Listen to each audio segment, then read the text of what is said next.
Money on my mind, gotta hustle and grind. Financial literacy always on my mind. I'm stacking knowledge, no time to waste. You gotta invest smart, gotta keep up the pace. I'm reading books, learning all the tricks, studying the market, making calculated picks. What's good, everybody? It's your boy Reckless Raid and Arrow, and we are back at it again with another Bag Talk episode. What are we talking about today? We're talking about how I'm de-risking my yieldmax distributions. But before we get into that, we got to make sure we hit that like button. If you've been here more than twice, go ahead and formally join the Wolfpack by hitting that subscribe button and also touching that bell notification, turning all notifications on. I do not flood the feed. For those of you who want more of me, it's the first of the month where we have you back to back with different value packed episodes. So, that's when you're going to catch those. But definitely make sure to go ahead and leave all those notifications on, because when I do drop something, it's something that I view as important or something that maybe you should know about. As far as moving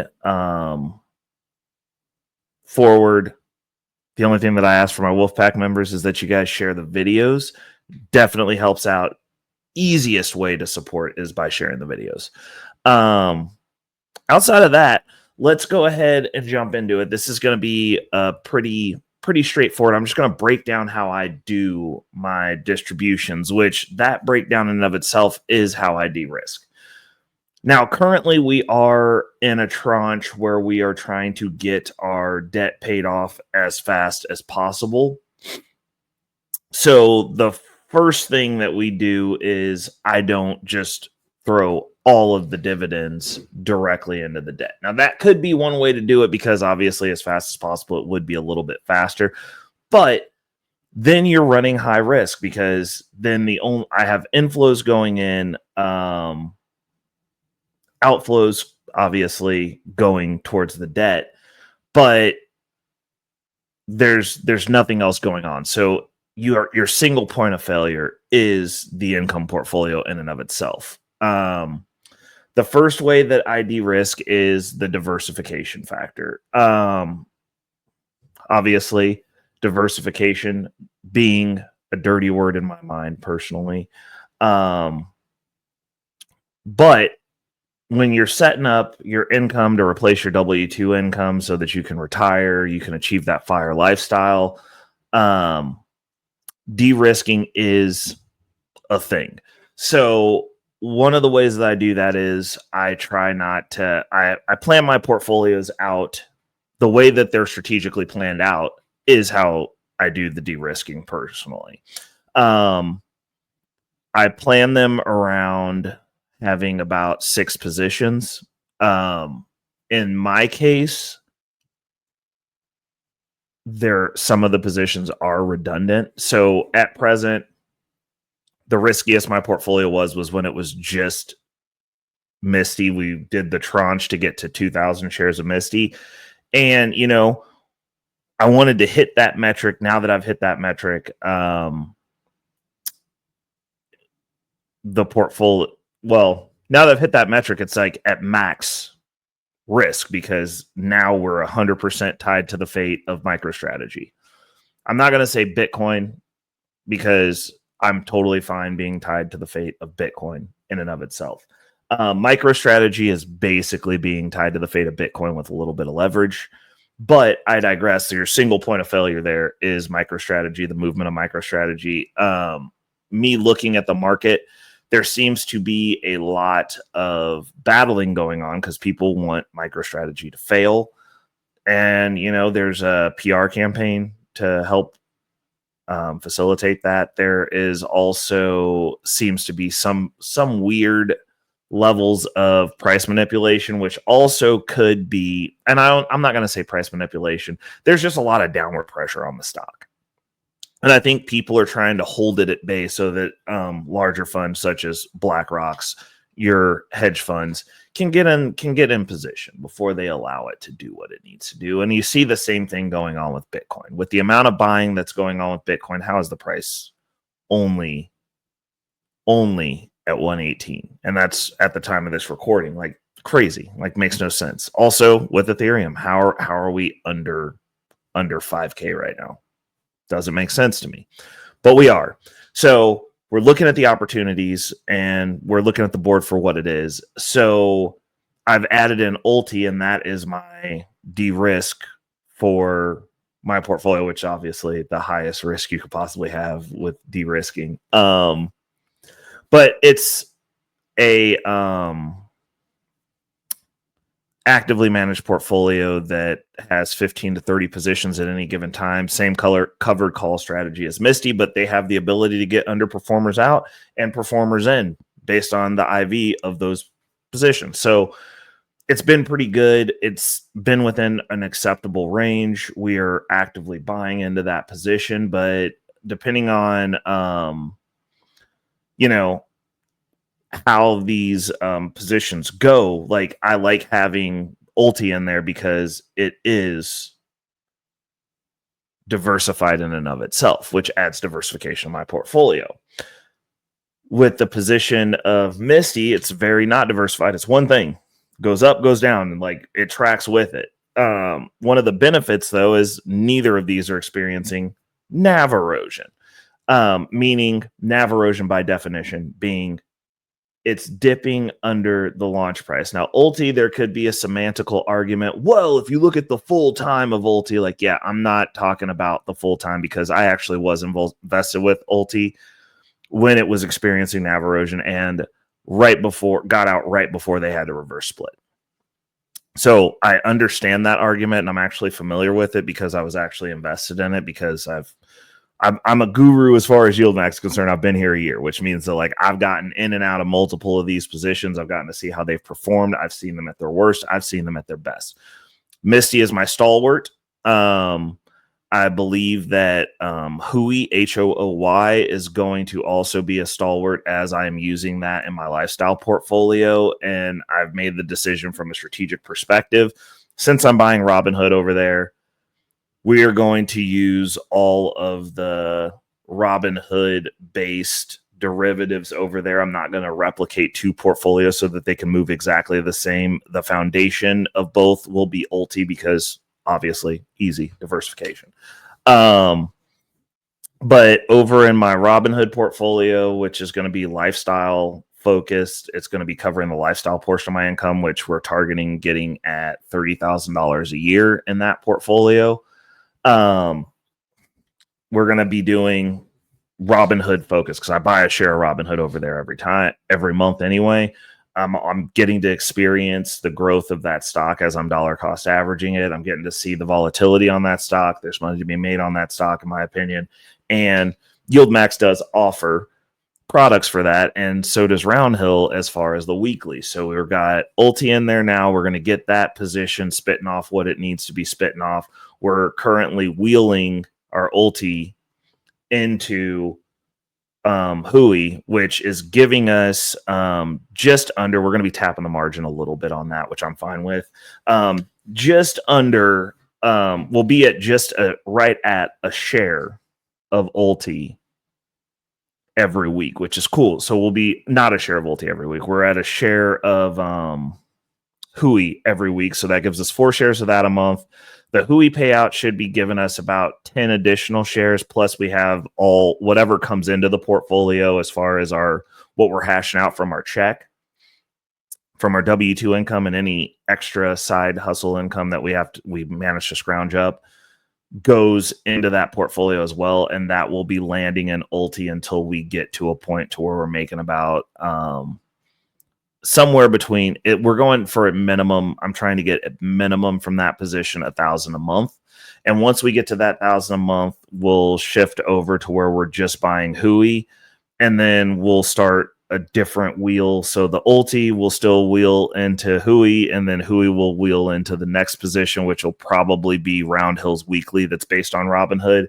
And that'll give us a second weekly in there, and we'll rinse and repeat until we get to my hooy target. I want to have about I'm going to probably treat it the way that I treated msty, and we're going to be targeting getting around $2,000 a month. So however many shares we need to make it a $2,000 a month buy, we'll do that. And then when we bounce back over to the weekly version that Roundhill has, I think it might be HOOW. I think that's what it is, but don't hold me to that. As I'm recording this, I'm not looking. But we'll get that position up to 1,000 also to like match our ulti position. So we'll have the diversification, very focused on our Robinhood derivatives to make some income off of Robinhood shares.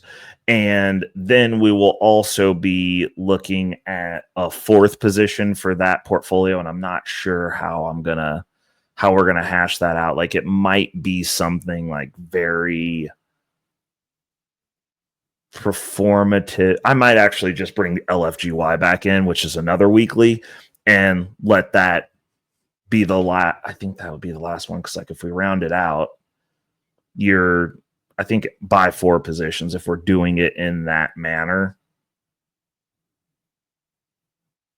Actually, the 3 would cover us, and then we'll probably, okay, so if we're covered and we're making 30,000 a year, because I think after 3 positions, if I get hooy to 2,000, I'm getting 1,000 a month from ulti, and then 1,000 a month from HOOW from the Roundhill weekly that's based on Robinhood. That should put me in the ballpark of $30,000. So the fourth position would actually just be something like a QDTE, something that's either tracking a generalized market that's going to be very low risk, whatever. And then, or actually, you know what we might do? And just scrap it all together and just start stacking some strike or strife in there and just go with that. And just have that be something that's growing, that produces income, that's, not going to be super, super volatile, limited downside. That's probably what we'll do. I'm not even going to put another high yield in there. We'll just go straight into something that's basic and, something that's basic and effective. That's what we're going to do with that. But that's kind of my ideology. And in the main primary income portfolio, the ulti position is we're going to be expecting a little bit more out of that. I want to get to $2,000 a month out of that position before moving on to the next position. And then we'll have msty in there that we'll be looking at how that fits.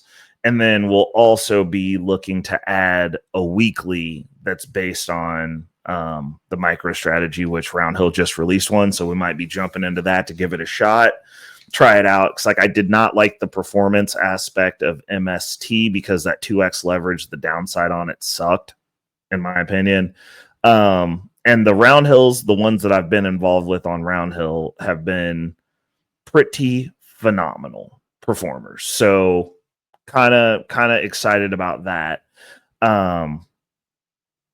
And so the diversification aspect of it, not just having one fund, is one of the ways that I de-risk. Now, another way that I de-risk is not tapping 100% of the distribution. So the way that I have it set up right now is we are doing it's a little bit under 70% because like I have a couple, like I'll have like little side quest incidentals that come out of it. Cause like right now we're still in tax repayment mode. So there's a little stipend that comes out for that. But like after that's gone, then we're not going to be taking that money. But I do also have a stipend that's the additional money that I was going to be paying on my mortgage. My bonus payments, I am stacking that in Strife, I believe, if I'm not mistaken. It's Strife or Strike. It's one of the two. But I'm buying that monthly, getting a couple of shares, a share or two, and then have a little bit that goes off to kind of like boost my mortgage payment ahead because the mortgage payment went up. So that's coming out of that pool now. And then outside of that, there's a flat 10% that I pull off that's 30% and it's broken up. So 10% is going into long-term holdings. Like, I do believe and very much so advocate that, like, I understand high yield is just income. So that's part of the puzzle. It's not the puzzle. And I understand that being a brokey, most of the conversation circles around, oh, I'm just going to get more income. Like, I got high yield and I'm just going to income and income and income and income. And I'm just going to invest in these. Like, why would anybody buy anything else? Well, it's because they don't grow well. Just so you know, like, long term, you're not beating the underlying. They're not growth focused products. They're income producing products.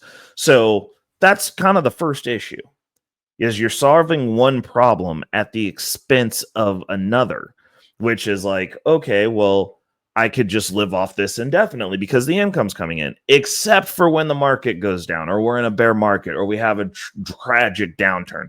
Then your income gets cut in half or worse. Plus side, you're still going to get something. But whatever that something is, like, now you've got to survive off of that. So I believe in mitigating those problems before you get to them and having something that is there just in case you have to sell something off. Because I don't necessarily, unless I'm very much over purchased or over invested in a position, I don't want to sell off my shares, because you also don't know what type of hit you're going to take on that. I rode through a 30% drawdown in msty. Wasn't fun. Got to buy through it. But fortunately, I'm not reliant on that because I have a job. So I have some income coming in. But if I didn't, we would have been in a position to where for a few months there, we would probably have needed to sell some stuff off. So the first 10 of the 30%, I go into long-term holdings because it's easier to go ahead and pay those off. If you're going to have to sell something, I would rather sell that than the income generating machine, because, like, when the market comes back, if you have faith in these positions, market comes back, now the income's coming back, and you don't, I mean, if you sell them, like, when the income comes back to what it was, now it's lower. The next one is 10% for reinvestment into the income portfolio. And these are minimums for right now, because at this juncture, we're focused on paying off debt. When we were focused on getting that 2,000 shares of msty, we had a minimum that went towards the debt, which was maintaining my minimum payments for all my credit cards that were being held off. But it's high yield, so I constantly want to at least have the opportunity to have some growth within that income pool, because, again, you're getting paid in dollars. It's an income portfolio, but, like, you also have a deal where you're having to, how would I put this? You're having to deal in a currency that's being actively debased. So, like, if you say, oh, I just need $2,000 a month, and you're getting the $2,000 a month on average, some months a little bit more, some months a little bit less. But every year, stuff is getting a little bit more expensive. So, like, eventually that $2,000 isn't going to be enough. And so looking out forward, it's like, yeah, you have to be able to feed this machine so that the machine in and of itself is growing. Because while you are technically, quote unquote, beating inflation in the sense that you're just getting so much income, inflation is still coming for you as well, especially since the medium in which you're dealing is dollar denominated, which is being inflated. So that means, like, nobody, no matter how much income you make, I've never heard a rich person talk about stuff getting cheaper every year and in the dollars that they're getting. It just doesn't. Like, the Lambo last year, it's more expensive this year. The Ferrari last year is more expensive this year. The beachfront property is more expensive this year than it was last year and the year before and the year before. So again, it's like the ideology that I have is I'm looking into the future and going, what are the problems that I'm going to experience? And so I don't want to do the bare minimum to not have to go to work and then not have to go to work for a while. Generally speaking, for most of you, it's long enough for you to get lazy and then have to go to work again. because you did the bare minimum to get out, and so that you could sit and flex on Instagram, you could do whatever. And now stuff goes bad for a little bit, and you're going to try to get a job at Walmart talking about there's no jobs for me when you haven't worked for X amount of time. Not a good place to be in. So I deal in permanence. So the way that my brain is working around this specific strategy that I'm using, this tool, I want it to be as efficient as possible. Like, I don't want a dull pair of scissors. I want the sharpest pair of scissors ever so that I can just cut through anything. So that brings me to the last percentage of what I'm going to use. And then I've got a bonus one after this. Now that I'm talking about it, I think about stuff and then get a bonus. So the last percentage of the 30% goes into Bitcoin, into long-term savings, future savings, future potential debt tool, because right now we're trying to save up another Bitcoin, acquire another Bitcoin, so that way we can use that one for leverage, so that way we don't have to touch anything that's in the cold storage, which is a goal of mine, is to not have to touch that until I'm actually retirement age, and hopefully I have done enough right things to where that actually gets passed on to the next generation to kind of, you know, have that going for us. But future, looking out into the future, that is my inflation proof hedge. I look at that as retirement. Like, the Bitcoin that's in cold storage is my retirement. And, you know, like, after we get to X amount, we might look into being able to leverage that, but I don't plan on having to touch that, because that is the retirement. And it's like one of those things where it's like, I don't have to do anything. That's going to be FU money. That's going to be, I don't have to do a thing that Ray don't want to do. But it's important to also be looking forward into that. So this brings me to the bonus thought that I just had. And the last thing that I do that de-risks my yield max distribution is the planning for when I don't have to go to work. And that's the mindset of, I've got to, because I'm going based on my income now, but I'm also factoring in my income so that I can continue to invest. So I'm going collectively the whole of my income. I look at my gross, because I've got money coming out. You got your 401k, whatever. It's not a priority for me. And, you know, we're getting to a point to where, like, as a tax strategy, it's starting to look interesting, but it's not a priority. But, like, you've got that money coming out. You've got all of this stuff that comes out of your gross pay.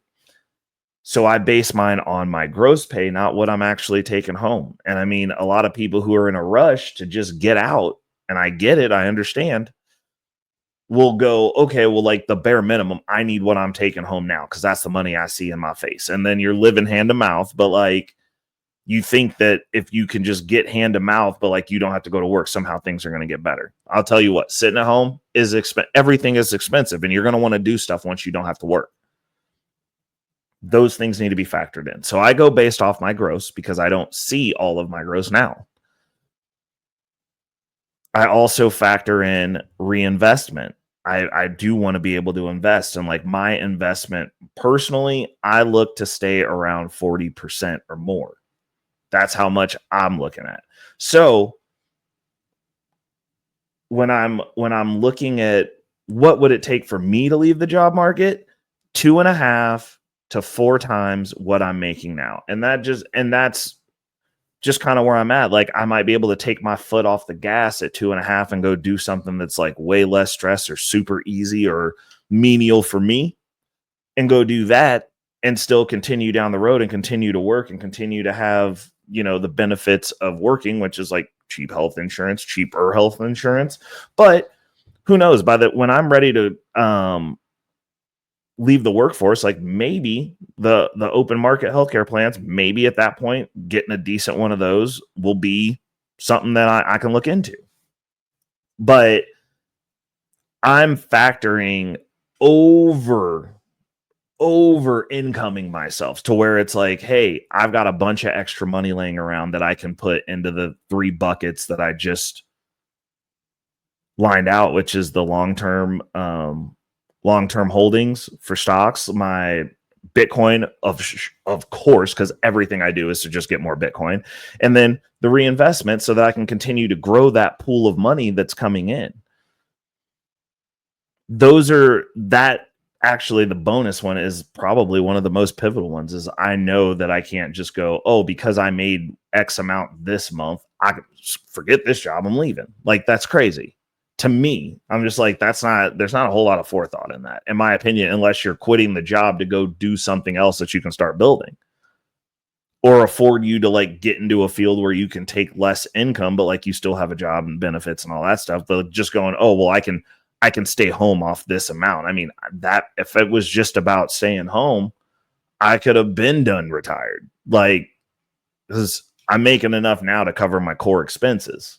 Like, I can eat, keep this roof over my head, keep the internet on, and pay my utilities. Gucci. Like, we're good.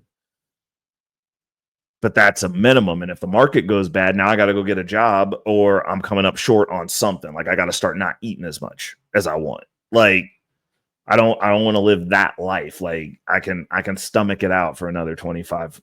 Well, I guess by the time it'll be another 24 months by the time this gets seen. But that's the way that I de-risk my yield max distributions. As much as I like it, it's like, if you're reliant on one thing, that's your single point of failure. And so it's like, oh, well, like, what if yield max up and goes away? Well, there's other companies that also do the same thing.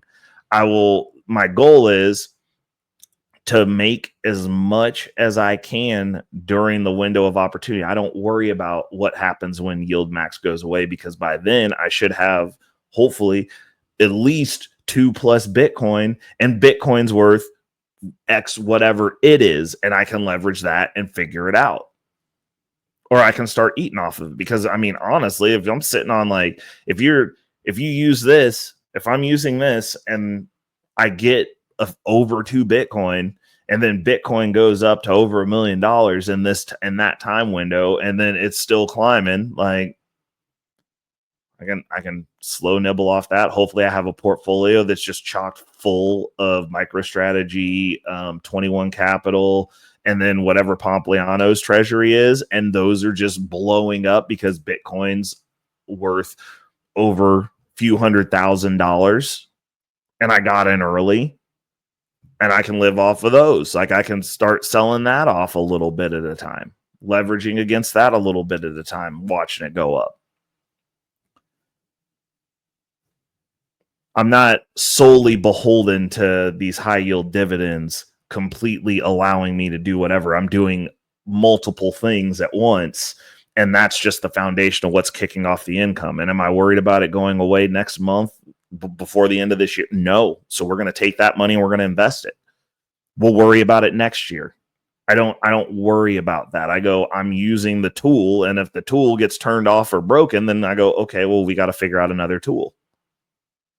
But while it's available, while this opportunity is here, maximizing it is my goal. So I hope this brought you guys some value. I hope it gave you something to think about for those of you who are in the high yield space on this journey with me. I'm hoping like it gives you a different perspective aside from all the people that are like, this is the greatest thing ever and there's no reason to do anything else. And it's like, well, there definitely is a reason to do a few other things. There's a couple of tweaks that could make it more efficient. And that's what we're looking at, is making that income become as efficient as possible. We want to get as much income that we can get coming in, so that way we can do the things that we need to do to escape this prison that is the fiat system that we live in. And if you're just stacking income, you're still trapped in the system. It doesn't matter how much you get. So, we're just trying to get what we need to do to build our life rafts. Like, this is kind of a Noah's Ark scenario, in my opinion, like with the way that stuff is going with the money and the stuff that we're having to do to keep moving forward, with our economic state from a macro level, like the United States in and of itself. Like, now that they have to continue printing, we have to. That's bad. That's a bad sign. Like, that's not the greatest spot to be in, is a spot where you're having to just make up money out of thin air and continue to debase your currency because you've done it too much. So, do with what you will, but definitely, now that you've made it to the end of the video, tap in with me down in the comments, because I do reply to all my comments. I love talking to you guys. Let me know if it's a W or an L. Let me know what your thoughts are on it. I mean, I could be completely off kilter. Like, we can have the conversation. So definitely hit me up down in the comments. Don't forget, if you haven't yet, to hit that like button on your way out. Also, do not pass up another opportunity to go ahead and hit that subscribe button and hit that bell notification and turn all notifications on and formally join the Wolf Pack, because we're not trying to get rich over here by ourselves. I hope you guys enjoyed. For my family that's already in the Wolf Pack, please share the video. I need to get out into the algorithm. People need to see this. People need to hear these ideas. Lastly, I hope you guys enjoyed. Obviously, this is not financial advice, just me tracking my journey, spitballing some of my ideas and opinions, and then we're talking about it down in the comments below. And, I'm either learning something new or getting reinforced that I'm on the right path, and I'm going to continue doing what I'm doing, because I do take feedback. And yeah, until next week, this has been another great Bag Talk episode. I will be back, you will be back, and we will be right here. Till then, it's your boy Reckless Ray De Niro, and I'm out. Peace. Money on my mind, yeah. Focus, got no time for games, nah.